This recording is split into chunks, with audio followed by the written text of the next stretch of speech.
another episode of But What If I Soar? This is actually the second part of our episode in regards to just being reflective of this 2023 and then thinking about how we want to be intentional for 2024.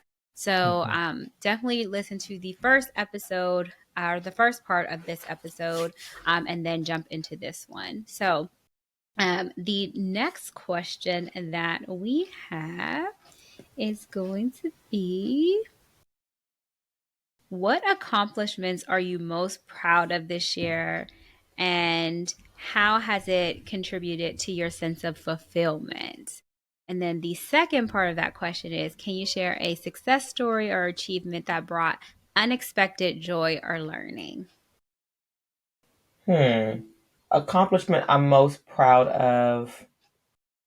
The accomplishment, I think we might have touched on this a little bit. I think we were talking a little bit about our businesses and just starting the podcast and just really, and I have to say that that's probably, I guess professionally would be a big accomplishment.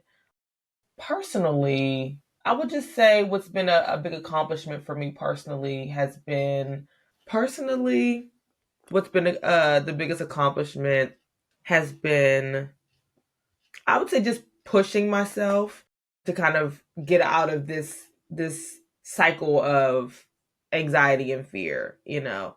And again, I think I might have mentioned in episode 1, right, of this of or part 1 of this episode, that my anxiety is not necessarily debilitating, but I can get into this like what if thinking, what if this happens, what if that happens, you know, and that can derail me, and I won't do it. You know, I won't do the thing that I really want to do because I in that respect, I'm attaching so many assumptions on this thing that I'm wanting to pursue or wanting to do, that I become more afraid of the things that I've associated with this thing and not the actual thing, right? So I'm no longer really afraid of the thing, right? I'm afraid of everything else that I've told myself this thing represents, right? So just trying to push past that. And I think I've done a really good job, obviously with some hiccups along the way, but I think I've done a good job at trying to push past that. Yeah. What about you? I would say, again, I think we kind of answered this on part 1, is the just pursuing of our dreams, taking that leap forward with starting the podcast, starting our personal businesses. Another accomplishment that I'm proud of is my speaking engagement. Very, very proud of that, because all I kept thinking when I was getting ready for the event, and even when I was there, like, oh my God, like if my mom was there, like, Yeah. Just her being able to, hear me tell my story, but tell it in a way that is so much strength and you know, I was thinking about her so much because, when my mom would always think about who I was, she would always highlight the great parts, but she would always feel like all of the things that were not so great, it was because of her. And so there was like a lot of guilt and shame involved, around that. And so this speech really was where, in some ways, I was thankful for those experiences, and in that I took these experiences that were made to break me, but they actually gave me strength, and they Yeah. actually are parts of who I am, and I have grown to be thankful for those experiences because they've made me who Devron is, right? And I think Right. her being, and obviously I told her this in our counseling sessions before she passed, but I think her being able to actually witness me share these stories and talk to individuals who have experienced similar things as myself, I think it would just have been that like full circle moment, and where she would be able to like not just hear me say it, but actually witness, what I'm saying, like, this is who I was built to be. Like, Right. all of my experiences made me into the person I am, and now I am sharing these stories, and it's helping people. And Mm-hmm. And I also think like it could have been inspiration for her because my mom did always share her story. Yeah. But to continue sharing her story and knowing like you don't have to be perfect to share your story. Like, you know what I'm saying? Like Mhm. I like hearing from the underdogs. Like I like those type of stories. I I do like too. people who don't look like they have it all together and they're still sharing their story and they're Mm. still winging it and Yep. still, you know, putting themselves out there. I like those type of people. I I feel do like, too. you know, those are the people that I flock to because I'm not perfect, you know. I don't Mhm. have it all figured out and so like I would have liked for her to experience that because it would have served as a foundation of you have a story to tell and it's not Mhm. pretty and it's not clean and it's not what you think it should be, but it's an important story to tell. And Yeah. you, when you are reflective, you'll realize that where you were at when you were, you know, in those moments, you are no longer there. And so you Mhm. have done some work, you have progressed, and it's a Mhm. reminder. So I'm very, very proud of that. And I think it has, you know, all of those things have helped me to feel fulfillment because again, I know what my purpose is. No one, you know, you could try to argue with me dead in my face that, you know, that's not my purpose. My purpose is to tell my story, to live my story, and to share it with others and to help other people feel like they too can overcome whatever. Um, Mhm. and give them a realistic expectation that is not easy, but Right. if you're willing to do the work, your life can look however you want it to look. Mhm. And the expectation is what you set, not what society, not what your loved ones, your friends, or whatever tell you your life should look like. It's what you want for yourself. And if you decide that's what you want for yourself, you can then go ahead and pursue it. So I would say all of those three areas really have made me proud. I'm also Mhm. proud where me and my husband have taken these kids. It's not easy at all raising kids. It's also not easy when you're raising kids who are not, you know, from you and come to you with experiences that you did not cause, or you did not create. And you are trying to maneuver them through that. You're trying to heal them through that and try to, you know, allow them to create their own path while you're still, you know, providing protections as much as possible, but allowing them to come into themselves. I think that has really just made my year as well because I've seen the growth. I see, you know, how resilient they are. And not just saying like kids are resilient because like we talked about previously, like are kids really resilient? Like, Right. you know, Right. are we putting that expectation on them? But no, like honestly, seeing them and just being able to know everything that they have experienced and they're still choosing to view the world as a nice place to be in, choosing to see the good in Mhm. others, you know, choosing to give back, be, you know, gracious, be helpful, be empathetic, which is not easy when you have found that the people those closest to you have hurt you the most.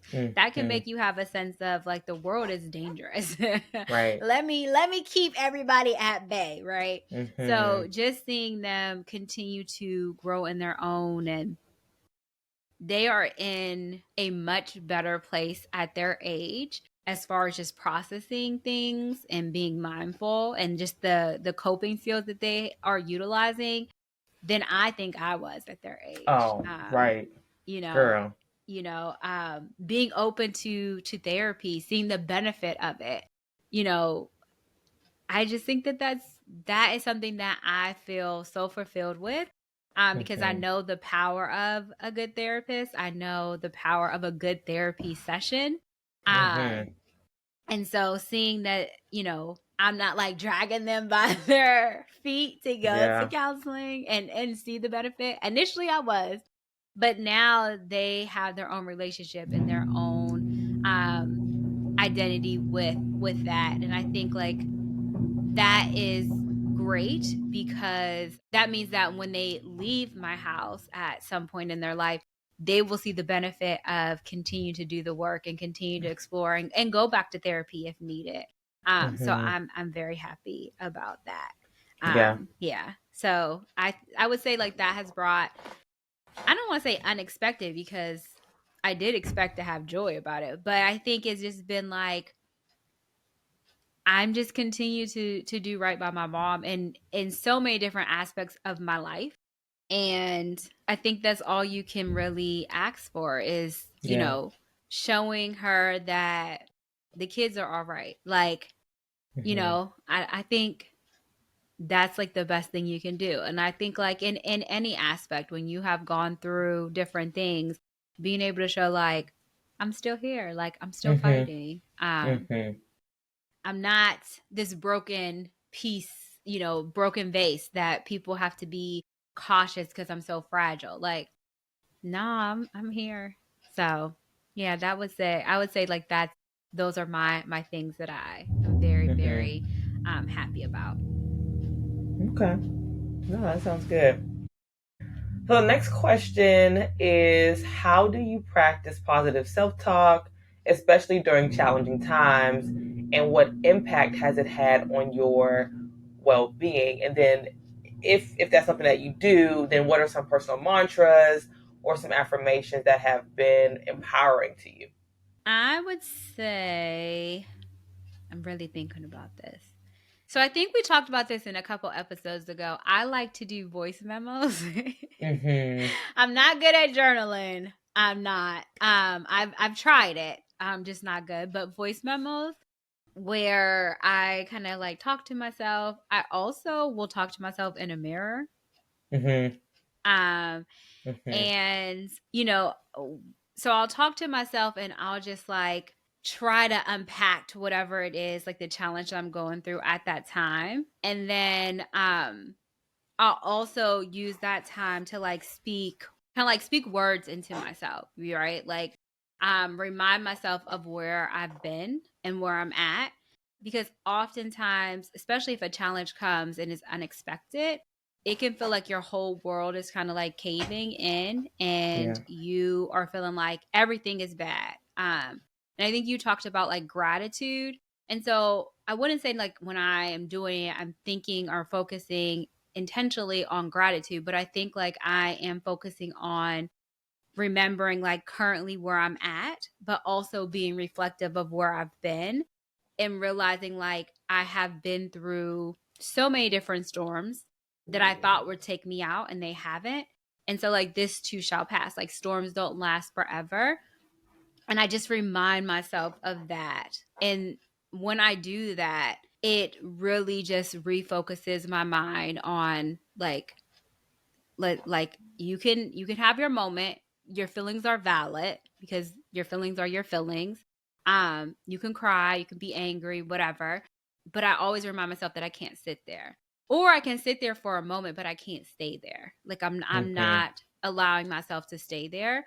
And so that gives me that push to be like, okay, now let's figure this out. Like, Yeah. you know, so I think like that is definitely something that's helped. And then also like I just told my friend this, these same exact words is what's for you is for you. Like I'm a firm believer in that. What is for me, nobody can interfere with, no one can get in my way. I'm not saying that it happens tomorrow. I'm not saying it happens next week or whatever. But at some point in time, if it is for you, it will happen. And when a door is closed, we don't know why that door is closed. But in my life, it has always been that door was closed for a reason. And another door is right around the corner that is actually where I was supposed to be at, my purpose. And so I just remind myself of that. Like, I Mm-hmm. can get upset about this situation. I can, validate my feelings because they're real. I could be disappointed that something did not happen, but you never know what's around the corner, right? And Mm-hmm. Yeah. so that's that's definitely something that I constantly tell myself, and it feeds me. Like it lets me know, like, girl, let's go, like get up, let's keep it Mm-hmm. moving. You can't sit here. You can't sit here forever, and so keep it moving. What about Yeah. you? Hmm. I think one thing that I try to remind myself, self-compassion number one, like it's definitely important to be kind to yourself and speak kindly to yourself. And so when I find myself struggling with something, an area that I've often struggled with, I have moments of success and moments where I, maybe scale back or don't or just have some struggles. I try to remind myself, that the things that you're trying to unlearn, the things that you're trying to be better about took years in the making to create, right? So there are going to be moments where you are triggered by something that takes you back to the things in your life that you're trying to work through, and speaking negatively to yourself is not going to help you get there any quicker, right? So I oftentimes just try to remind myself of that. Just be kind to yourself. How would you speak to a friend who came to you with the same situation, right? Or someone that you loved? I think that I also try to remind myself that multiple things can be true at the same time. We get into these binaries of, that it has to be this or that. And why can't it be both and, right? So I oftentimes try to remind myself that what you're experiencing, what you're feeling, doesn't have to be one thing. There could be multiple experiences that you have with this particular thing. And that helps me to not get into this all or nothing, black and white type of thinking. So, I try to utilize that often. And then I guess when challenging times come, one thing that I often do, and I've said this before on the podcast, is that I tend to intellectualize things. And what I'm trying to also work on is just sitting in those feelings, sitting in the experience of those feelings. I think one thing that I've experienced in my life is a lot of invalidation of like my feelings, whether that was in childhood, whether that was in my relationships, friendships, whatever. And when you struggle with that, you oftentimes don't trust yourself. You don't trust what you feel. You don't trust what you're experiencing. And you're oftentimes looking for, or you could sometimes be looking for some external validation that like you're not tripping, you're not bugging, like what you're feeling is actually real. And so what I've oftentimes, what I try to remind myself in those things when challenging things happen is that like I don't need anyone to validate this for me. I feel it because I feel it. Mm-hmm. I feel it in my chest because that's where I feel it, right? Or I'm having these thoughts about it because that's what happens, right? I just try to remind myself that for so long, any experience that you had, it was invalidated, right? Or in some ways, you were told that what you're feeling, you shouldn't feel, right? Or there's no reason for you to feel that. And so people don't recognize that does stay with you, right? There's such a disconnect with trusting your own emotions, your own feelings, the expression of those feelings.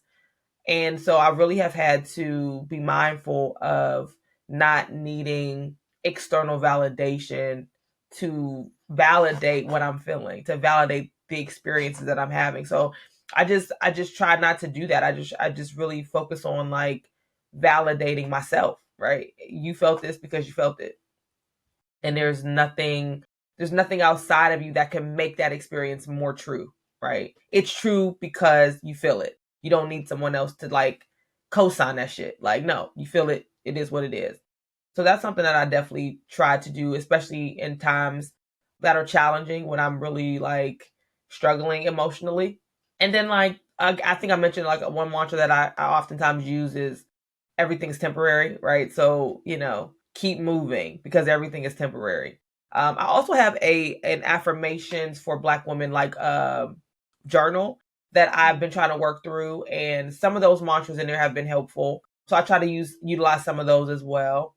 So yeah, those are some of the things that I think I try to do to help empower myself, especially when I'm struggling. My therapist does give me a lot of journal activity, so I do try to journal a little bit often. I actually have it on my calendar to journal every night, but I don't do it every night.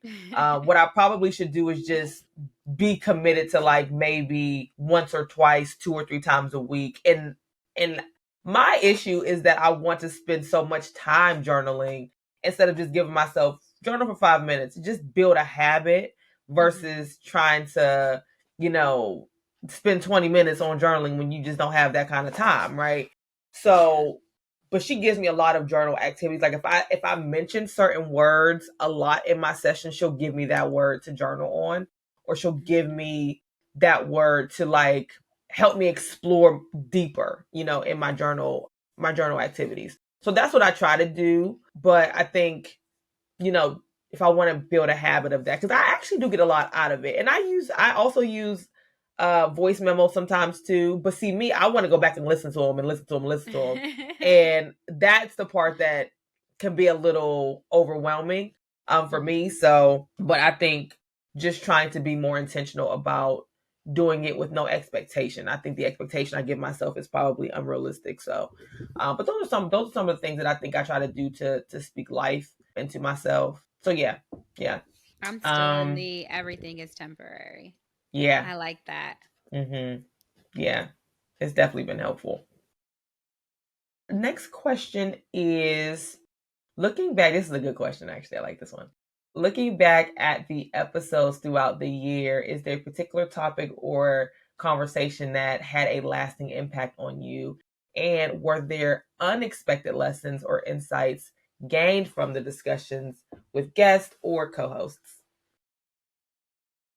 So, this is going to sound corny, but I feel like looking back on each episode, I feel like they all had lasting impacts on me Yeah, because they were things that, in one way or another, I needed to hear and yeah. explore. And I think like there was gems dropped on each episode for me. Like there was Mm-hmm. something that I could take away from, and really I think that it's just, for me it's our dynamic, because I feel Yeah. like every time we're together and we have like, we always have these deep discussions. We literally were having deep discussions Right. at the gingerbread I know. competition. Mm, But I always walk away with like, my soul is fed. Like, yeah, and same. my soul is fed. I got some gems. Like it's some type of aha moment. And like, it's funny because I think I told you, like, sometimes I go into other discussions with other people and I'm like, something was lacking. Something was Yeah, lacking. right. But then I realized like it's because I have like these in-depth conversations with you, and I always feel Mm-hmm. like I'm full. Like, Yeah. you know what I'm saying? So like, I have someone who thinks, in is intentional in their thinking, is, Mm-hmm. reflective, and is always trying to dig a little bit deeper, and there's nothing wrong with not having those type of discussions, but I just love it. Like it just, Yeah, same. because my brain is always doing that. When I'm talking to someone, I'm always thinking more like, let's go a little bit deeper, And like with you, Same. I feel like I don't even have to say that. It's just like, I know, oh, right? we gonna go Yeah. there. Like Right. we could be starting off like the simplest conversation, and it's I gonna go know. there. Like, and our Mm-hmm. husbands know that. Like, they'll be Right. like over there, like, oh, they having Here one of they their go. talks. I'm gonna There they leave you go. alone. Even my aunt was at the gingerbread thing, and she was like, "Oh, y'all having one of those talks, Yeah. okay?" Like, and I just Yeah. feel like, it's just one of those things. So I feel like every episode I have come away feeling like, dang, I didn't think about it like that. Or, oh, Yeah. this is a takeaway. I mean, even today, like, everything is temporary. Like, that's such a great way to think about stuff, because it takes some of that expectation that you put on yourself on Mm-hmm. things. And it takes, and you talked about, I'm always talking about being fluid. And I never really thought about thinking about being like water. Mm-hmm. And I love water, I'm a Yeah. Cancer sign. So Mm-hmm. like, and water brings me peace. Like if you take me on a vacation, it better be around some water, Yeah. because it's just my go-to, right? And so like, now just like having that concept and picture in my mind of like water, like be like Mm-hmm. water, that will instantly bring me peace. Like that will Yeah. instantly put my mind in a set of, okay, like now I can figure things out. And so like, again, like just these very easy takeaways, like Mhm. have such a big impact on my life. And so like I would say that that's how it's been with every episode. You know, when we talked about Mhm. grief and when we talked about, addiction and trauma and resilience, like even the relationships, Yeah. all of those different episodes, like the healing that I think we both got from those episodes, has just been great. Like it just has. Mhm. I would say like it wasn't that it was unexpected, but I didn't think I was gonna go into these episodes feeling like there was more to know. Yeah. And every episode I'm like, all right, I'm taking that one back with me. Like, okay, Yeah. like this made me think of it a different way. And like, everything doesn't have to like get rid of the expectation. And I think really that's what the overall lesson has been is like Yeah. get rid of the expectation. Like you never know where a lesson or insight could be gained from. And I personally have taken away from every episode something. Yeah. And like I said, I really think it's just our dynamic because every time we get Mhm. together or we talk on the phone, no matter what it is, it could be something, I'm just calling to like fuss about I something. know, You right? always give me something to take away and apply it, into my life. And so, you know, it's just the interaction. Like, I think you Mhm. are just someone in my life who is made to push me Yeah. into viewing things from a different lens. And I appreciate it, you know. Yeah. Yeah, I appreciate that. I would have to say the same. Well, I will say, because Irby said this too, he was like, the podcast is not gonna be hard because it's just the two of y'all. Like the way that y'all, communicate, it's gonna be like you just on the phone. Yeah. And I think he's right about that. And I think you're right about that. I think that I think the challenge that I may have with in other conversations is people's inability to like think deeper about certain things. That's like certain outcomes or certain conclusions are not as reductive as people make them, and they're Mhm. not expansive enough for me because I just think that the world is so vast and there's so many moving parts to things that sometimes A plus B isn't C. There's so many other things that are moving in tandem that I think that that's something that I find like in other, whatever, whoever the conversations are with it, I'm just like, it's not that simple. And I think sometimes it is that simple, but in most cases for me, I'm always interested in like, what don't I know about this thing that I'm reacting to? What don't Mhm. I understand about this thing that has happened, right? What am I missing? I've been trained in DBT, and like that's one of the tenets is like, what are we missing? When we're working with clients, what are we missing? And that's the beauty of this field is that oftentimes some of the things that I've learned, I do apply it to my real life. And so when people say they have a hard time turning things off, I don't psychoanalyze people. Like I think that's not great. But what I do take in my personal life is some of the core ideas behind the things that I've been trained in. Like, what am I missing here? If I'm stuck, if something don't make sense to me, the first thing I'm doing is like, well, what don't I know? Right. and Yeah. and I don't know that and I think similar to you is that when I go in other conversations with other people, I'm not bummed out, but I realize that that's just not, I'm not going to be fed in the same way. I'm okay with that. Like I don't think every conversation has to be that way. But that's when I have to remind myself, like, okay, Dominique, that's what you want, but that's just not what this conversation is giving, and that's Yeah. okay. You know what I mean? But that is something that I oftentimes want. And so I will say that I got something from every conversation, but I will say the relationship series was pivotal for me. It allowed me to tap into understanding the relationship dynamics that I have with friends and with my parents, with myself, with my spouse. Like not that I hadn't like kind of done that work and kind of explored that, but I think I've just been in a different place this year. And so this year really allowed me to kind of dig deeper and think more about those areas that we were discussing. And so I definitely felt very vulnerable, but I feel like I grew so much in those conversations in ways I didn't expect. To be truthful, I really did not expect. When you first said it, I was like, what is she trying to do? Like, why is she trying to do this? Why does she want to go down Yeah, here? so early, like, girl, let's pace ourselves. But it was so good.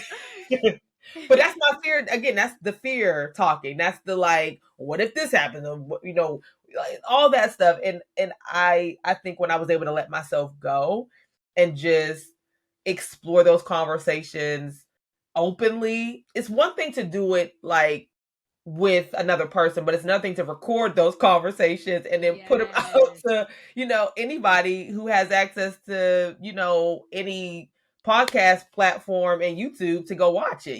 So that's the Mhm. part that I was I was so a little nervous about, but I will say that what I learned, and I had a friend tell me this, that like, in those conversations about your relationships, you did it with so much class, right? You Mhm. were able to like identify your experience, but also you were able to like humanize and empathize with the other people, and not to reduce your own experience, but to like offer another another side. And I thought that I also felt that way. I also felt very proud of the way I was able to kind of explore those relationships in a way that wasn't creating more harm for people. Yes. The other the other episode I think I got a lot out of was the resiliency one, because you said something like, we ain't guaranteed all this stuff in life. Like, we're guaranteed struggle. And I was like, damn, for real? Like, I The guess we words of are. Missy P. Yes. And I think that having that, and I think one of the questions that I asked myself in that episode was like, if I would have known the outcome to all of the things that I wanted to pursue in my life, would I continue to pursue them? And that was such a pivotal question for me, because I had never ever considered that shit wouldn't work out. I never really, I've always, most of the time, the things that I want to pursue, I just pursue. And I never really consider like the process, the journey there. I always just consider that if I want it, it's going to happen.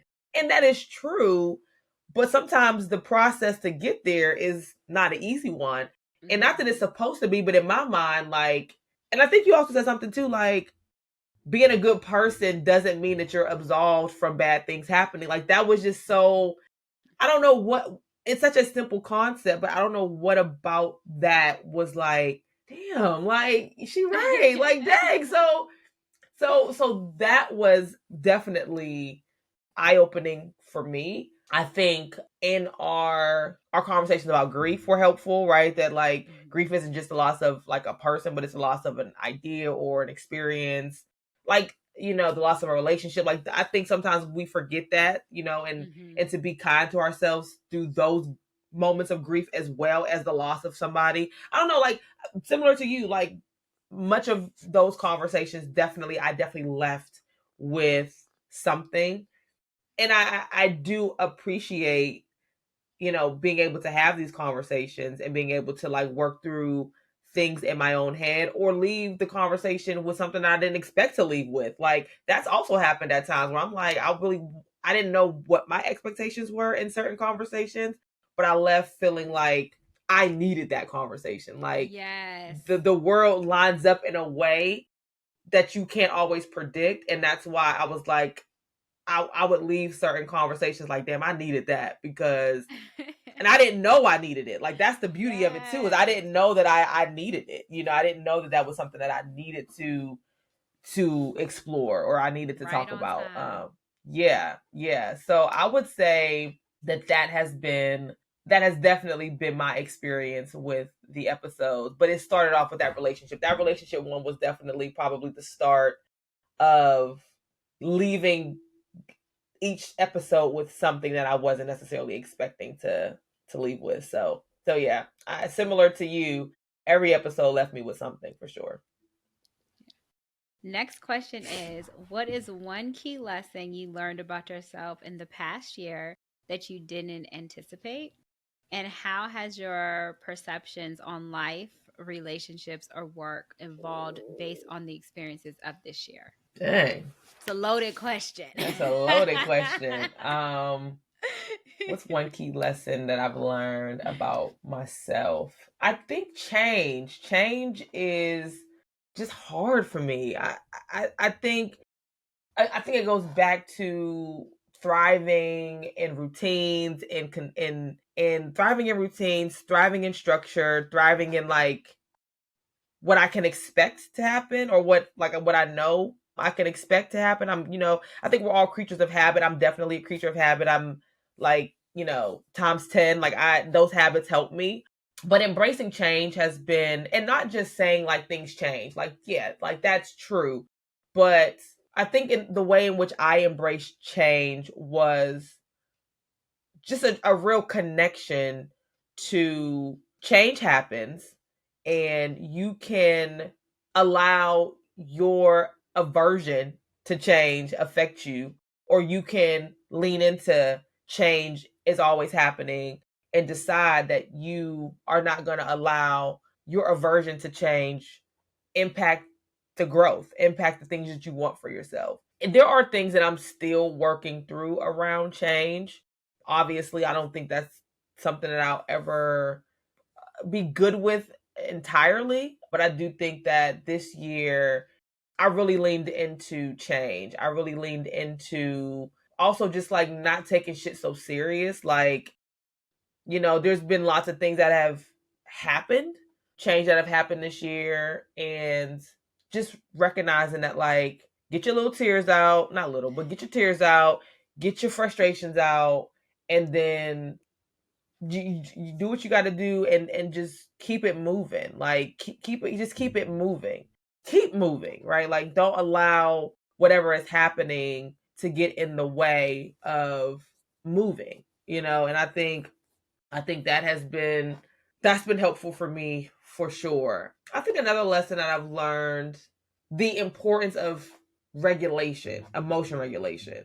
Parenting can be tough, and I think that parenting has definitely punctuated the point for me that like self-regulation is and emotion regulation is so important. I recognize that when I am not pouring into myself and managing my own emotions, that the things that Savon may do, that is really just him being a 4-year-old, could set me off, right? And it's so funny because like we will say things to kids like, don't do this and don't do that, and it's like, but they're watching you do the same shit that you asking them not to do. Don't yell, don't Yes. scream. It's just like, and again, I'm not judging it. It's another reminder that you're human, right? That while 4-year-old behavior is normal, it is annoying as fuck, right? Yes. It's annoying, right? And through the moments when it's annoying, what can you do to take care of yourself? Because he's not gonna stop, right? He's not gonna stop doing 4-year-old shit. What do you need to do to take care of yourself so that you're not so emotionally affected by? And again, it's not to excuse, it's just annoying. It's just what it is. And so I follow this one psychiatrist who focuses on like child psychiatry or psychology, and she is coming out with a book about co-regulation and self-regulation. And she was saying, that I had to unfollow some of these pages because like I have 2 kids, and sometimes these pages will make you think that like your struggle is like your inability to like manage all of your life is like there's something wrong with you, right? Essentially what he Mhm. was trying to say, that there's something wrong with you because you can't manage all of this. And she was saying that her book is focused specifically on like co-regulation, self-regulation. And that has been so vital for me. Just like, you know, understanding that if I'm not regulated, if I'm all over the place, so if I gotta go leave the room and lock myself in my room for a minute or two and do what I gotta do to keep myself calm, but something else that I've learned is like trying to teach Save on that stuff, right? So we do deep Yeah. breathing sometimes when he's overwhelmed. I got him a few gifts for Christmas that focus on like helping him understand his emotions and helping him understand how to like address his emotions. I don't think that Mhm. you're ever too young for that. I think actually this is the time when you want to teach that. So I think that that has been a lesson for me is you need to be regulating your emotions and you need to be committed to that so that you are not and it's not just about the parenting thing, it's about all my relationships. When I'm not myself, when I'm off emotionally, like people feel that, people experience that, and I don't necessarily want that. I don't want to like I'm not doing it as a way to rush through what I'm feeling. I'm doing it as a way to like acknowledge that this emotion is creating this experience, and is that going to be good or bad to your other interactions? And if it's going to be, if it's not going to get you closer to what you want, then like let's take some time to do some deep breathing or pray or like whatever you need to do to kind of get yourself back. And that's a process for me still. It's not something that I'm always doing in the way that I want, but I'm definitely aware of it. And then as far as my perspective on life and relationships and work, for me, work is, I'm not as, I think work is important, but I think because we live in such a capitalist structure, my ideas around work are just not as, they're not the same as they were 5 or 6 years ago. Like I was a workaholic. When I got Mhm. out of grad school, I was on it. Like work for me felt fulfilling, and it felt like if you ain't working, what you doing? Like, and Yeah. now, and now I feel like I want control over my work. I want control over how I work. I want control over when I work. And that's new for me. Again, I think learning so much about our economic structure in this country and in the United States has helped me to, recognize that work is important, and how are you being like how is it sucking you dry, right? Because when I was working like that after graduate school, I don't know how I did that. There's no way I could do this type of work that I was doing back then. Now I do appreciate the experience, right? Because I do believe that I have a wide range of experiences as a clinician that Mhm. I think are invaluable. But how did I damage my body? How did I affect my body doing all that stuff? And so, I needed those experiences so I can have the privilege of being more intentional about how much I'm pouring into work. But I really want to pour more into the business. I think that I don't mind doing the work when it's for my own shit. You know what I mean? Like I think that I'm willing to make those sacrifices on the front end so that I can have some freedom on the back end. But I just have to be intentional about like what that will look like.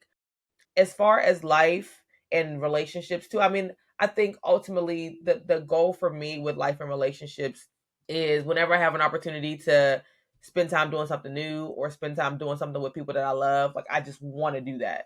I want to be able to do that. I think with relationships, I just want to be more intentional about being communicating my feelings, communicating my, not just my displeasure, but like what I'm happy about. Like I'm loving this relationship right now. I'm loving where we are right now. Like I think that's something that I want to also be more intentional about. But there's a level of vulnerability that is attached to that, and that doesn't always feel safe. Not like somebody did something to me that makes me not feel safe exploring that, but just I don't know. It just feels awkward sometimes. And Yeah. so, but just wanting to be better at that, being honest about how I'm feeling, being honest about my experiences, and just being honest about how things are going, but and how I'm and not just from the negative perspective, but also like how I think this friendship or relationship is thriving. So yeah, those are some of the things that I think have definitely evolved for me this year. What about you? Um, I would say, you know, I think one of the things that I have kind of learned in the past year is to be vulnerable and the strength Yeah. that comes from being vulnerable and not always feeling like I have to be this person who just is a force to be reckoned with. I mean, I still think I'm a force to be reckoned with, but Yeah, that's we just my know. We know. personality.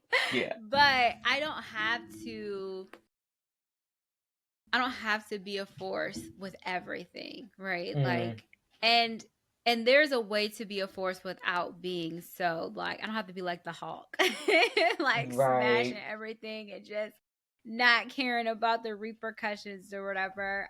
Yeah. So, I think that is a lesson that I definitely learned this year. And I think this year with, you know, I lost my mom, like 3 years ago at this point, or it'll be 3 years in March. March. But, losing her, then losing my uncle, then losing Dash, I think I learned a lot about grief and just being honest and raw with my emotions, with myself, the importance Yeah. of that.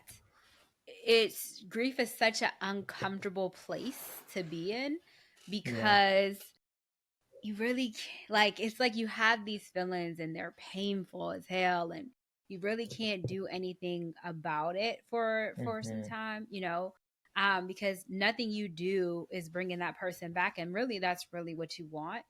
Yeah. And so I had to teach myself to be okay with it. Like I had to teach myself to sit in that uncomfortableness and to refine, myself and refine purpose, and also to give people space, because I'm a fixer. Like I'm a fixer for myself, but I'm also a fixer for others.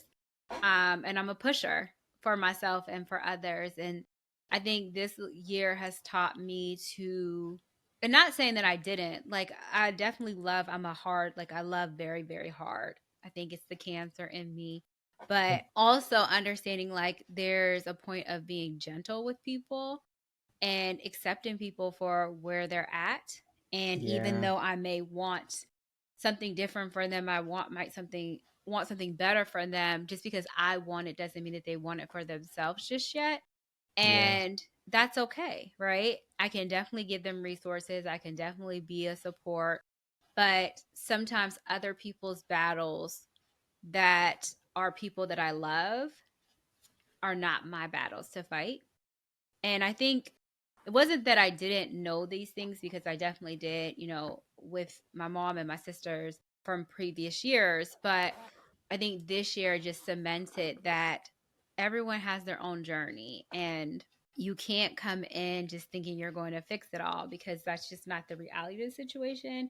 And Yeah. it does more harm for you, because I'm also an empath. So I feel what those around me are feeling, and it's uncomfortable. It's uncomfortable to see someone that you care about struggle with something that is really not them.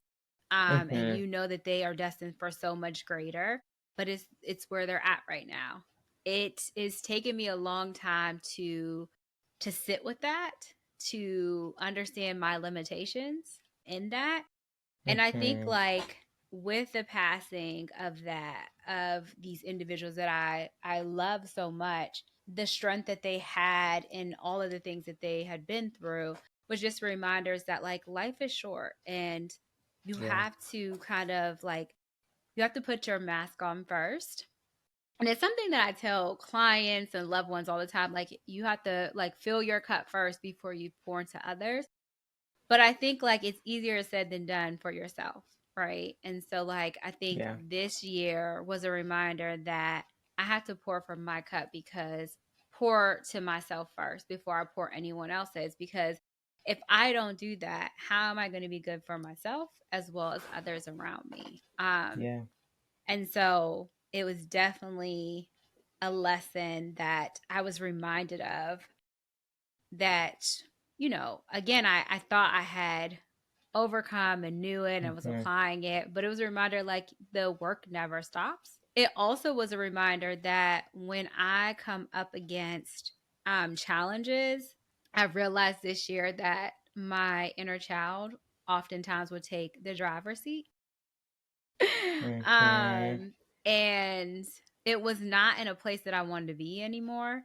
And although she would get the stuff settled, Oh, the she was way settling. She was settling things. she was settling things, but it was not the way that as an adult I would settle it. Yeah. And so I was giving my control to a person that did not have all the knowledge that I have as an adult. And so it was no longer serving me, and I had to Hmm. retake control. And so now I know warning signs when I'm starting to regress into letting that inner child step forward and be like, I got this. I got it. I Yeah. know, before her behind jumps in that driver's seat, I could be like, no, go back. Like, Right. go Right. Get back in that car seat. yes, exactly, exactly. So it definitely reminded me of just things that I need to continue to work on. And I think, with any type of like loss, I think I always try to learn lessons from every experience that I had. And so with the losses, I think my biggest thing is just to be mindful of what you're pouring into others, and what you're pouring into yourself, and spend time with your loved ones. Tell people that you love them. I was not a affectionate person. Like, I'm not a hugger, I'm not a kisser. Ask my cousins. I think the only Hmm. person I'm like that with is my husband. And now when I'm around my cousins, I give hugs. Like, Yeah. it's not all the time. I'm never going to be that type of person. Yeah. But I do try to let them know in different ways that I care about them. I love them, and this is what my love language looks like. And so I think with the loss, has taught me to be vulnerable again, and like, it's okay to be vulnerable. Um, Yeah. and it's okay if you're vulnerable and you don't aren't met with acceptance, or you're not met with people agreeing with your vulnerability. It's not for Yeah. them. It's It's for for you. you. Yeah. And so, like, I think like that was something that I learned really, really a lot this year, was the importance of vulnerability, the strength of vulnerability, and not Hmm. feeling like I needed to have approval or be met with certain, acceptance from people around me, because it's not for them. It's for myself, and it's for me to heal parts of myself that really need to be healed, and need I needed to, to hear that. Yeah. yeah, and need to come up. And I think, like, when you have, again, like I talked about the kids, when you have been vulnerable in the past and it's been met with, rejection and hurt, Yeah. sometimes even though you're an adult, that inner child is telling you, like, this is not safe. Like, the signs are there. They're throwing up flares like, hey, like, we done been Right. down here Stop. before. Let's not Yeah. do this again. We know how it's Yeah. gonna end. But we really don't. Like, we really don't. And again, it's not for anyone else, it's for me. And that's where my power is. That's where my control is to share things with others, or share things. I like to say, share things with the world, put it out into the universe. And whoever accepts it, accepts it. Whoever doesn't. It's not for you. And 9 times out of 10, people who don't agree with you are not saying it to your face. So Right. That's there's a true that statement. too. That's a Yeah. true So, statement. so that there's that as well. And I think like that has fed me and has given me strength of to continue living for myself. Like, I have to do what feels genuine to me. I have to do what is feeding me. And I think with these significant losses, my mother was not that old, my uncle was not that old. Dash was older, but I still felt like he has so much, life to live. And he had been with me through so many of like my adult years that were like hard. Yeah. Um, to the point where I was like, this is my emotional support little guy. Like, when something Hmm. comes about, how am I going to get through this, right? Like, how am I going to overcome this? And then I had to like remind myself, like, he served a purpose. Like, he served a Yeah. purpose, and I'm so happy for the experiences and the time that I had with him. But now his purpose is to rest, and I owe Hmm. it to him to give him that, because he served me very well for so many years, right? And the same thing with my uncle and my mom. Like, would I have loved more time with them? Of course. Like, Absolutely. Yeah. I literally would give anything to have them have more time, because I don't feel like either one of them were done living. Mm. But I also am reflective of the impact that they had on my life, and that brings me so much joy. So much joy. The good, the bad, the ugly, just reflecting back on what they have given me, it now solidifies what I want to give to others, right? And Yeah. I tell my husband all the time, my uncle played such a major role in me and my sister's lives. And now look at my husband. He Yeah. literally is doing the exact same thing that my uncle did, and now Mhm. I am my aunt, right? Yeah. And so the impact that we have on these kids' lives, is a beautiful thing. And it's like Mhm. a full circle moment. Yeah. And so like it just I think it just solidified where I am, and just being thankful, continue to be vulnerable, and just continue to find meaning in even the most difficult life situations. And also reminding myself, like, again, storms don't last forever. And every storm that I have experienced thus far, what the takeaway thing that I've gotten from those storms is they have all grounded me, and they have all fed me in some type of way. Not ways that I asked for or was Right. seeking, but in some Mhm. way there was some type of lesson that I took away from it. And I think like that is something that I continue to apply on, in using that perspective into my Mhm. everyday functioning, is like, storms don't last forever, but if you're currently in a storm, try to figure out how you ground yourself, keep yourself safe. And then once that storm passes, try to figure out what it is that take away from it. Because Yeah. to me, the way that it has worked for me is being reflective on all these experiences, gaining some type of knowledge has been helpful. Mhm. So, and it's something that, I have applied in my life, in my relationships, even in, in work with clients. And something that I'm trying to gift to these kiddos. I think Mhm. it's definitely a concept that you can continue to grow, and really will help you get through some shit. Right. Yeah. For sure. Yeah. Let's see. The next question is, how do you balance the pursuit of goals and achievements with maintaining your mental health and emotional well being? And then, can you Hmm. share a moment when you realized the importance of finding this balance? There we go, that damn word again. I know. I think for me, I just, again, it kind of goes back to, for me, that everything isn't temporary, right?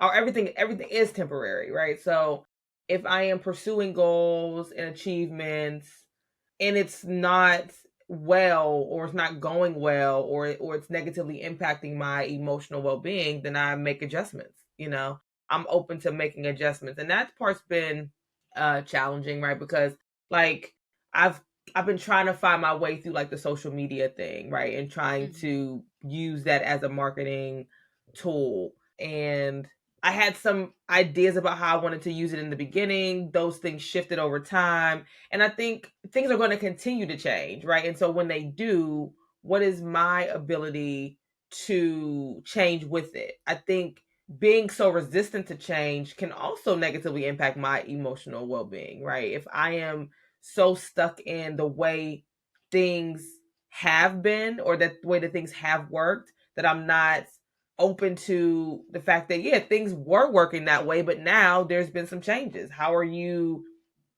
going to shift and embrace that change? I think that can definitely, because, again, having to, like, make those shifts, especially when I wasn't the person who was, like, initiating the change, right? I think Mhm. that can be challenging for me. But I think if the business stuff has taught me anything, it's been that, like, things are gonna change. Like, I mean, when the pandemic happened, I never thought that like being a remote therapist would even be an option for me. Like I never even considered that. When I've Mm-hmm. considered private practice, I always thought I'd have to, rent some space and pay rent and like, I don't know how many of us, not that remote therapy wasn't a thing, but it's a thing now. It's a Yeah. major thing and it has opened so many opportunities for people who could see, depending on what state you're licensed in, right? If I live in, if I live in, Eastern Pennsylvania, I'm not going to see anybody in Western PA if I'm a therapist who is on site. But if I'm a therapist who's a virtual, I can see anybody in the state, right? Like that Yeah.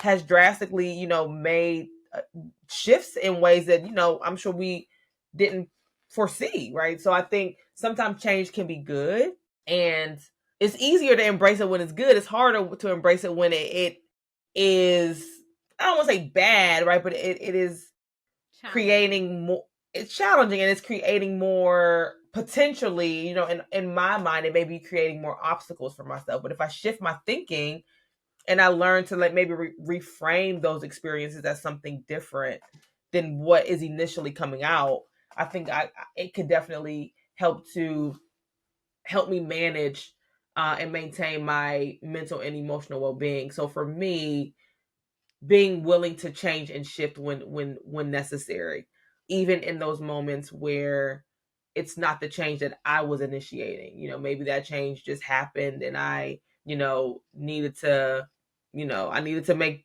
the shift, right? And it's not always easy for me to make those shifts.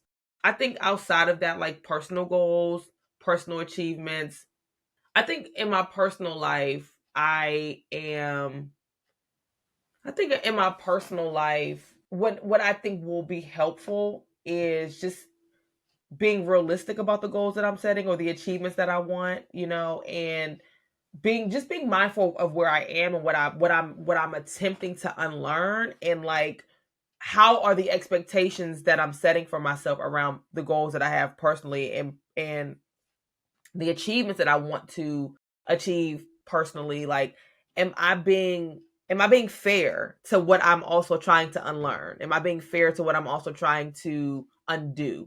Or am I being fair to like the new skills I still need to learn to be able to achieve those goals? I think that is something that I have to just be realistic.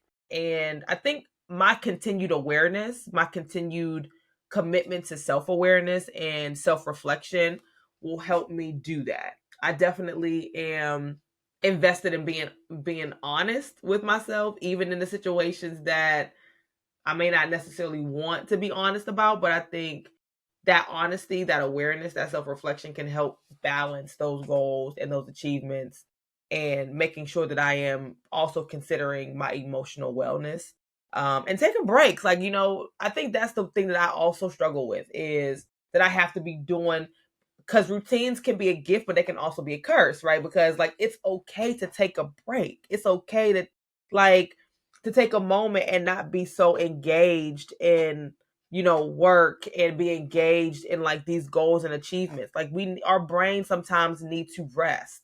And I think if I'm looking at this from, again, I think our capitalistic structure is not just rooted in work. It's also rooted in our own investment in ourselves, right? If we're not constantly investing in ourselves and, doing things that will make us better, then we're dropping the ball. And sometimes rest is necessary to grow those things that you want to grow, right? That it's okay to sit your ass down somewhere and don't do nothing. Like it's okay to watch TV and do mindless things. That's okay. And so I want to embrace that as well.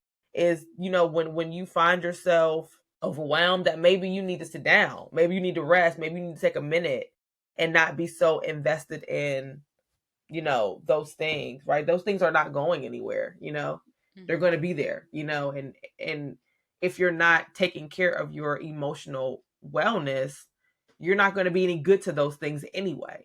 So just trying to keep that in mind. But all that is easier said than done. So I mean, it's rolling off it's sounding real good, but in theory it makes sense. In practice is when we can struggle, it's when we can struggle. So I just want to be mindful of that and share that with the audience, right? That it sound good. It sound real good. But in practice is where the struggles may come. So, it's a process. What about Yeah. you? I agree. I mean, I think, on part one, I talked about the struggle of finding balance and achieving, all the goals and achievements, professionally, personally, playing all these different roles and wearing all these different hats. I haven't found a balance yet, but I think the biggest takeaway from me is, whose expectation am I trying to match? Whose expectation am I trying to hit? Because, if it's my own expectation, that means that it can be changed. Yep. And if it's someone else's expectation, why does it matter? Why does You it know? matter? And I'm taking so that, by the way. go ahead. But when I ask myself those questions, it takes this weight off of me to rethink things and not feel like it has to be this very concrete idea. Yep. And the thing is when I'm reflective, and I say reflective all the time because it's something that has helped me in remembering and grounding me of where I currently am, but also reminding me of where I came from. Yeah. And so, when I'm reflective and I quiet everything around me, then I can reimagine what is the expectation or what is the goal that I'm trying to pursue. And I can then get creative. And the thing about it is, when I'm reflective, I remind myself that I've been winging it thus far and I look at where I'm at. Yeah. And so, nothing that I have accomplished has been a, linear path at all. Nothing. Mm-hmm. Yeah. And nothing that I've accomplished has been the path that society would say would be, the lane that I would go through. And so, like, when I remind myself of that, it takes that expectation off. It takes Yep. that weight of, like, this is what it should look like. Why do I feel like it should look like that? Again, whose Mm-hmm. expectation is it? If it's Yeah. mine, why do I have that expectation? Oftentimes it's because someone else has put that thought in my head that this is what it's supposed to look like. But your life has never looked the way that others told you it should look. And so why should it Yeah. start now? Right. Yeah. Um, and so I That's that's think, that's like, deep. yeah, so when I remind myself of that, it brings me so much freedom to continue winging it, right? And knowing that, again, it doesn't have to happen tomorrow. It doesn't have to happen Mm-hmm. in an hour. My journey is my journey. And the Yep. only person who, and the other thing that I remind myself is, as long as I have breath in my body, I can keep working towards it, right? Yep. There is no, again, we create these invisible timelines that, you should have this by this age and you should have Yep. this by. And again, I remind myself that my life has never been what others' lives has looked like. It has not. Like, my path has not been, me getting into college was not the path that most people who get into college looks like. Yeah. Me deciding to go and get a master's did not look the way that, other classmates' lives look. And Mm-hmm. so, you know, in essence, I'm a unicorn. And so, like, why am I expecting to have the path of a horse if I know I'm a unicorn? Like, Right. what? It's messing me up because now Yeah. if you know that you're a lion, why are you trying to do things that an elephant does? Like, if Mm. you know you don't Yeah. Stay have in your lane. wings, yeah, if you know you don't have wings, why are you trying to fly with the birds? Like, Right. you're a penguin. So, Right. like, it Right. just serves as reminders for me that it reminds me to change my mindset. um Mm-hmm. and it reminds me to be like, to be gentle with myself, to Yeah. to again give myself grace, give myself space to figure it out, because Mm-hmm. there is no GPS Waze Right. app does not work in Nope. regular life. Nope. Google Map is not working in my day-to-day life. Nope. Um, so, I think like that has helped me maintain my mental health and well-being because again, I'm able to clarify that if it's my own expectation that I'm setting, it's fluid. It's fluid, Yep. I'm as taking long as that. I'm using I, that with my clients. yeah, like That's as that's a long as that I is such a good question. Whose expectation is this? And if it isn't mine, why the hell am I trying to apply my life to this? Like, look, it's they, such a simple question, but it's such a profound question. it really is. And I'm telling you, when you're in it, if you sit and ask yourself that, it opens up a world of just other thoughts. Like, Yeah. because you have that aha moment of freedom. Like, it's literally Very, like yeah. the Yeah. shackles come off of you. You found the key, and it's like, damn, okay, Yeah. this is something I could work with. Like I Yeah, can work with right. this. Mhm. So it's just something that I constantly remind myself of. And again, it allows me to be more fluid. It allows me to have grace with myself. Because again, my life is just different and that's Mhm. fine. Like, you Yep. know, I'm not I have wants, I have desires, I have needs, but I am the captain of my ship. I am Mhm. the person who dictates what I want and how I'm going to get there. And all those supports are good and you need them. I have to be the person who has the direction and the course. Yeah. And again, you can change course multiple times. It doesn't mean that the destination, the end goal has changed. It means that the path Right. that get there may be changed. And it's just like if you are on the Waze app and you run into construction, you going to figure out a detour to get to where you need to be at. So, Mhm. regardless, I'm still going to hit the goal I want. I just have Right. to be more fluid with it. And I think, Mhm. just reminding myself to be gentle and again remembering whose expectation it is, Yeah. and other people's expectations is not mine to carry. I can't do that. Mhm. It's too Yeah. much. It's too much. And I tell the kids that too.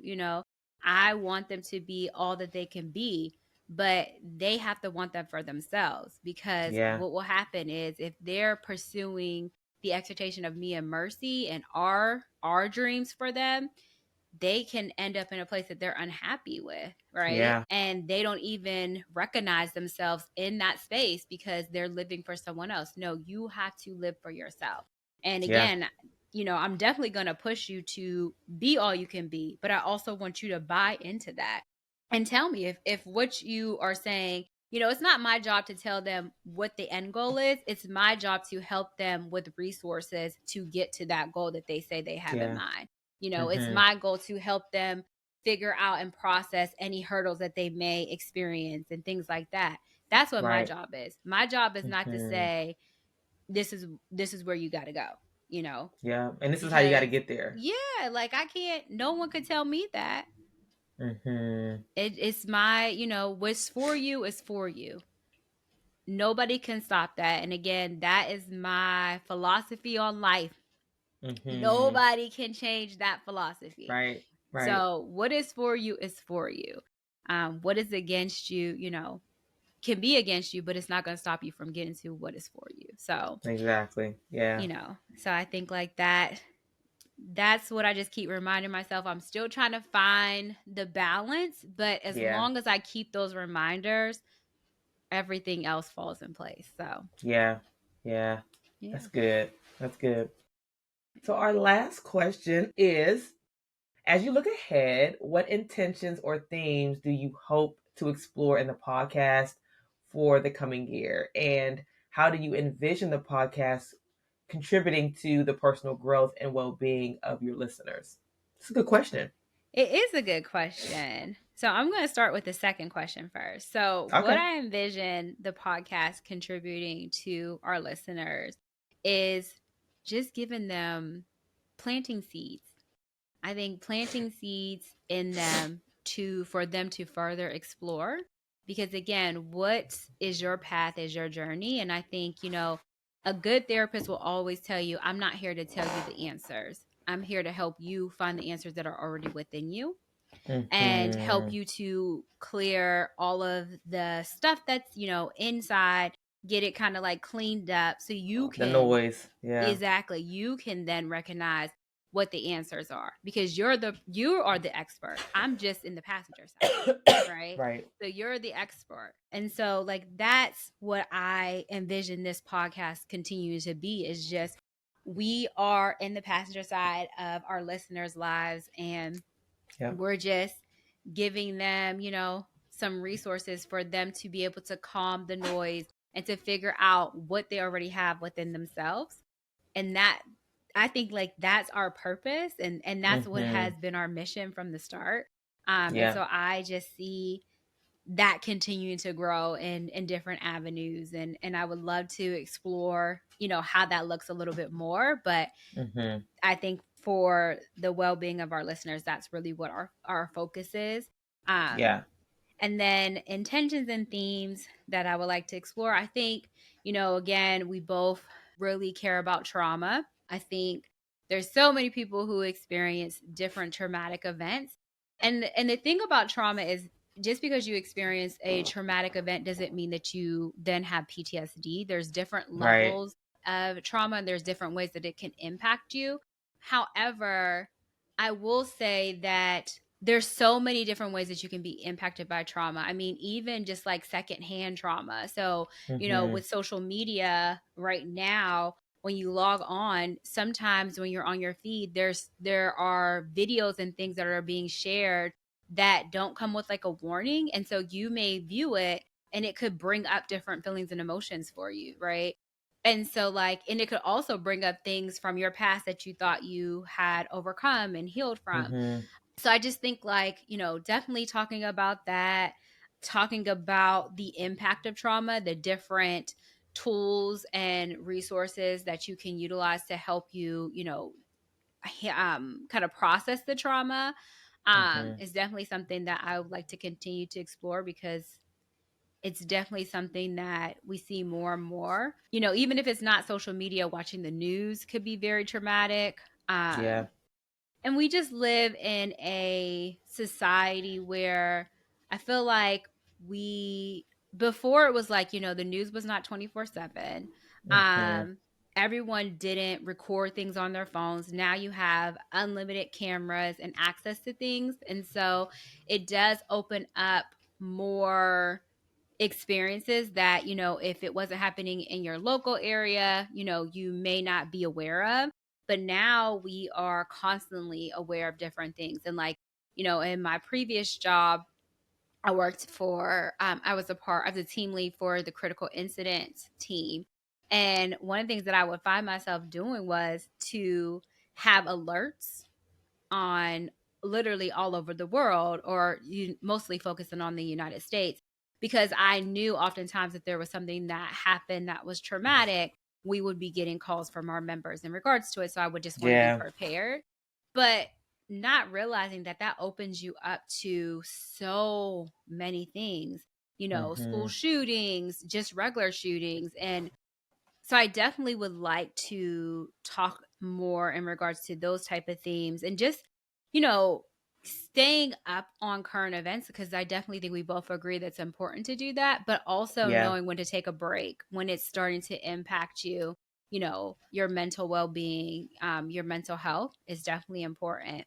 And then I just think like continue to just explore what it is to be young adults who are professionals, who are in the mental well-being, space, who are wearing different hats and trying to figure things out, and really winging the shit, and just sharing our Mhm. experience with others and being vulnerable, and talking about different things that we experience that definitely other people are probably having conversations with themselves or loved ones about, and just giving a space for people to be like, I'm not alone. I'm not alone Yeah. in this, right? Someone else has experienced this. I have a community in some sense. So like that is what I would like to continue to explore, is just, again, things that come up for us, and I'm sure they have come up for other people, and just giving space to that and exploring it and Mhm. processing it together on a podcast where other people can process it as well. I think like that, Absolutely. that's definitely something that I hope for in 2024. What about you? Hmm. Um, so what intentions or themes do I hope for us to explore? Trauma for sure. I think that trauma shows up in so many different ways, and the more we have access to images that are traumatic, for lack of a better word, I think that is going to continue to open us up to our nervous systems being impacted by that, right? And how are we? And what I would really like to do though is not just talk about those experiences, but also let's talk about solutions. What skills can you be using to help, calm and soothe your nervous system? Mhm. Because it doesn't look like we're going to have any relief from these situations anytime soon. And so, because of that, how can we be intentional about caring for our mental well-being and our physical well-being, because again, these traumatic situations don't just impact us mentally and emotionally, but they also impact our physical body. So I definitely want to tap into that. I would love to, I just watched this show called Black Cake, and I don't know if you heard of it. It's on Hulu, It's on my list and of things to watch. it's really good. To me, one of the biggest cornerstones of it is like generational trauma, family trauma, and even like trauma from a cultural perspective. And specifically in that, I think it would be a great topic to talk about. How, yes, that's another good one. Yes, yes, that's on my list of books to buy. As we know, I buy books and try to find time to read them. Oh, soothe your nerves. Okay, I have to look that one up. I don't think I've heard of that one. It's actually for Black women. Oh, is it soothe your Yeah. nerves? I'm gonna have to put that on my wish list. Okay. Yeah, it's Black Uh Women's Guide to Understanding and Overcoming Anxiety, Panic, and Fear. oh, okay. See, I'll get it for you my for Christmas. oh, look at you. Okay, okay. So yeah, so I would definitely love to, if there are, because I think sometimes we all can relate to things. If we're all watching like certain TV shows, or like there's certain shows that may bring out some like mental health discussions in our podcast. So I would love to do that. I think that would be great. I love So I that. definitely, yeah, I think that would be a really good idea.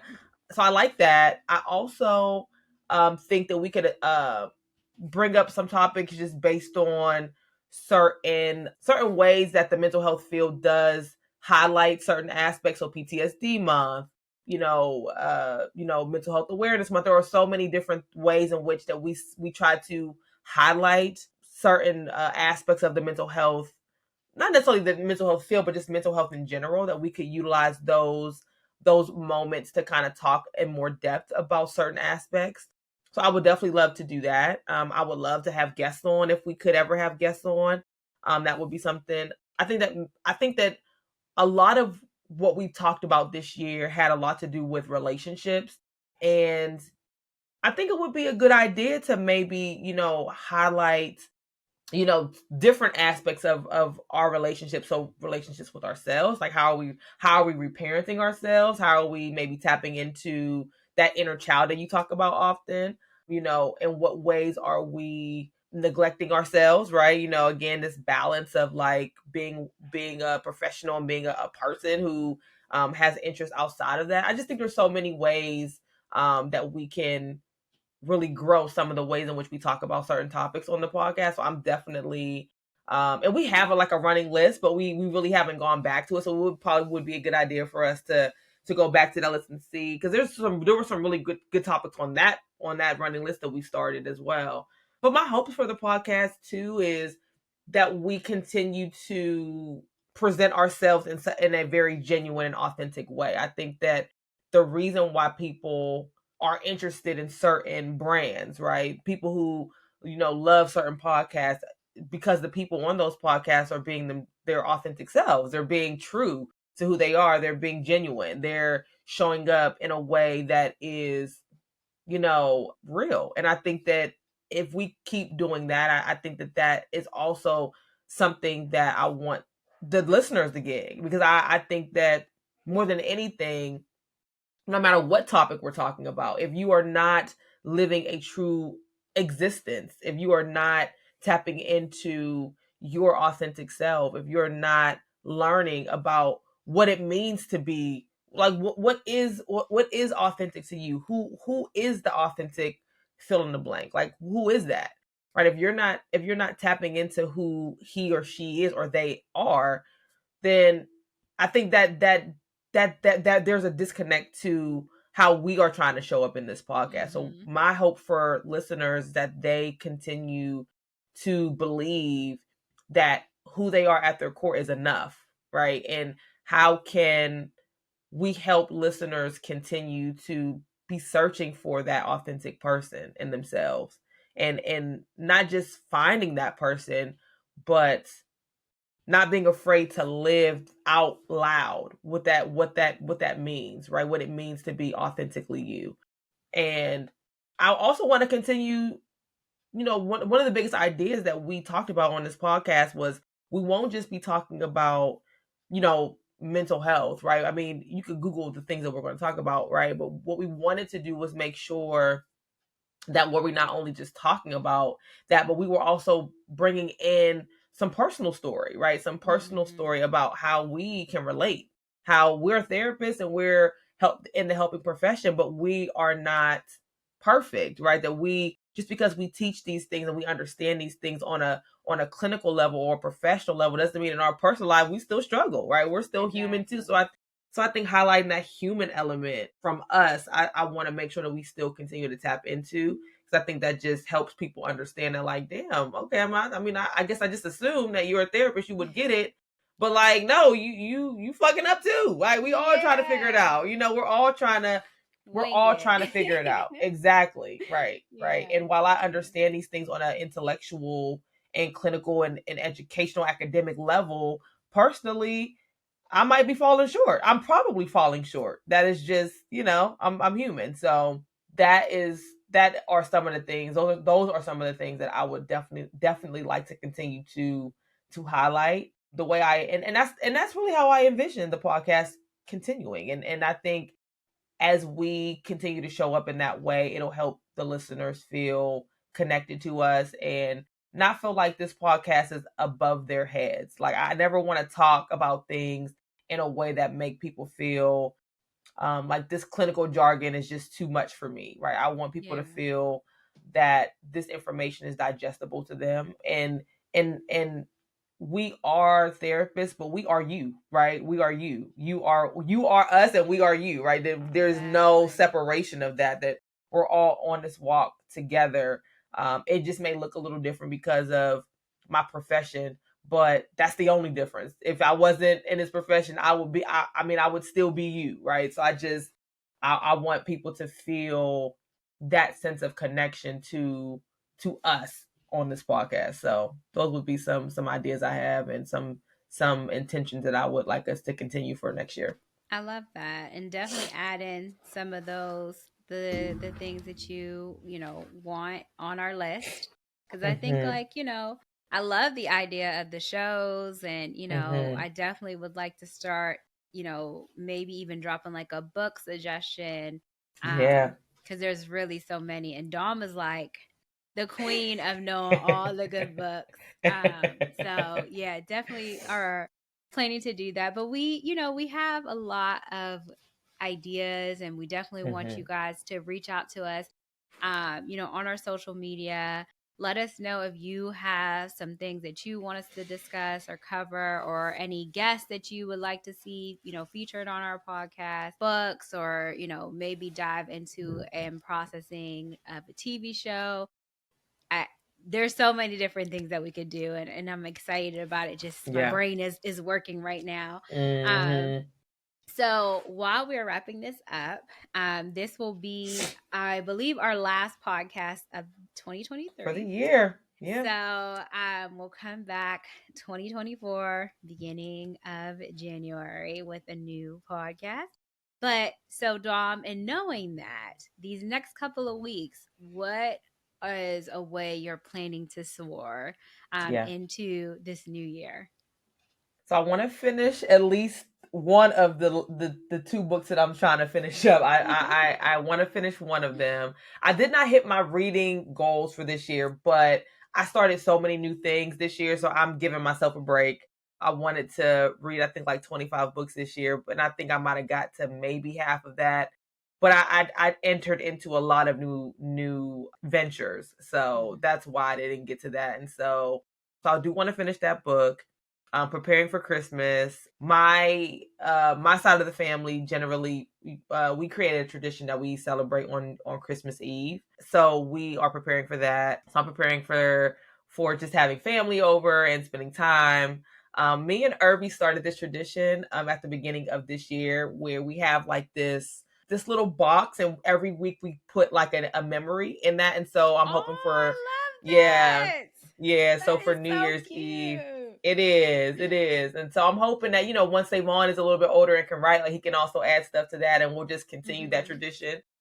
So what I'm hoping me and him will do is like maybe a couple days before the end of the year, we'll go through all of those memories that we identified at the beginning of the year, and just it's as a reminder of like, that life is short, and I know that it's so easy to, again, for me, focus on the pessimistic side of life, but this was an opportunity for me to focus on something positive and something optimistic. And so we'll be able to kind of look through the entire 12 months and see like how we identified each week, as a reflection of something that was happening, that was going well for us. And so my hope is that we continue that for 2024. So I look forward to going through that and just reflecting on the year and reflecting on, the things that we did and how we got to grow. I also want to I kind of want to sit down and just develop some just ideas for intentions for 2024 for my family, for Mhm. our relationship, for myself even, so I would definitely like to, those are some ways I want to soar for the rest of the year. So yeah. What about you? I love that. That just made me so happy. I don't know. I just think it's so cute. But Mhm. so for the rest of the year, we are actually going away for Christmas. We're trying Hmm. something new this year. So what we decided to talk to the kids of, instead of getting Christmas gifts, we're going to give them experiences. And Mm. so we have some really nice things planned for Christmas, but also um, in March, I'm going to see my stepmom, and I'm taking the kids with me. And Nice. I'm so Nice. excited because I haven't had a chance to get down there to see her. So it's going to be a good time. I think we might even stop in New Orleans. And if you know Oh, me, you know okay. New Orleans is my favorite place. Yeah. So, and anytime I get to spend with my stepmom, she is like, she's my guardian angel, and she's always a good time. We always laugh. So it'll be really good. So I'm excited about that. And so like I think we're also going to do some activities during the Christmas break with the kids. So I think that that will be fun. I'm actually still in one of your ideas of, so some of the activities we were going to do, I'm going to add to doing like an intentions board with them. Mhm. And Yeah. just where, especially because Carmen's going to be finishing her senior year. Mhm. Brian just went to teenage years. And then just Mhm. Braden, he is going to be leaving not middle school, but it's kind of like where we have an intermediate school. So not elementary, but not middle, but he'll be transitioning to middle school next year. So just Uh-huh. kind of like seeing and preparing them for that. But also, I want them to see, they already see, like they know about the podcast, they know about my side business, Social MacGyver, but also just seeing like how I plan to continue to grow that and to share with them in that experience. It helps them, understand what it takes to get to a certain goal. And then Mhm. also having Mercy do it, I think will be good. So I'm Yeah. excited to implement that. And then I just think like, again, these next couple of weeks, since my mom passed, I haven't really been too into Christmas. But just finding ways to spend time with the family, reconnecting and just making good memories. Like I'm really Mhm. excited about that. The beginning of January, I'll get to go and celebrate Malachi, who was a great blessing we got this year. Mhm. His first birthday. So I'll be Mhm. traveling for that at the beginning of January. Your birthday is in Mhm. January. Mhm. And then our goddaughter Nova's birthday is in January. Mm. So, we have all these things to look forward to. And some of it is not like, in the coming weeks, but, I'm definitely looking forward to, we're doing a trip We with are. couples. Mhm. And that is going to be fun. I always have Yeah. fun, but we're going to a Mhm. comedy show and that's going to be a ball. And then I'm Yeah. actually going on a girls trip with Oh, that's my friends. right. Yeah, so That's right. we're doing that and I'm looking forward to that. We're going to Jamaica. So continue to prepare for that. And I just think like continue to feed into relationships and Mhm. also to continue to know what is for you and what's no longer serving you and being okay with that. And Mhm. one other thing I'm actually looking forward to that I'm playing around with is possibly writing a book that I would be the sole author for. Nice. Okay. And so I don't know where I'm going to find the time, Yeah, I know, but right? it is something that I have played around with the idea about, something that I am kind of interested in, and so I'm playing with the idea. We'll see where it goes. We'll see how Yeah. how that comes out. But yeah, so that's another thing that I'm adding to my long list of things I'm Yeah, I see. pursuing. So, yes. So, there's, just different ways. I think the biggest takeaway for me is I am planning to just allow myself to be fluid, allow myself to have empathy for myself, and Mhm. allowing myself to not hold on to expectations that are not mine. Um, Mhm. and also to understand that if it is mine, they can change. And so Mhm. that is how I'm choosing to soar these next couple of weeks and into 2024. And just Yeah, being absolutely. grateful that, we have breath in our bodies and that we're still able Mhm. to work towards different goals. So, Absolutely. No. yeah. No, that's it's the breath in our bodies you know, that's none of this is possible without that. So, No, yeah. no. So we appreciate you all for tuning in. This is going to be part two. So definitely listen to part one first and then listen to this. We hope you Mhm. guys all have safe holidays, whatever you celebrate. Definitely be safe, makes, smart decisions, increase positive coping skills, decrease negative coping skills. Um, Mhm. and just surround yourself with people who feed you and you feed them. And again, we'll be back at the beginning of next year with some more ideas and more episodes.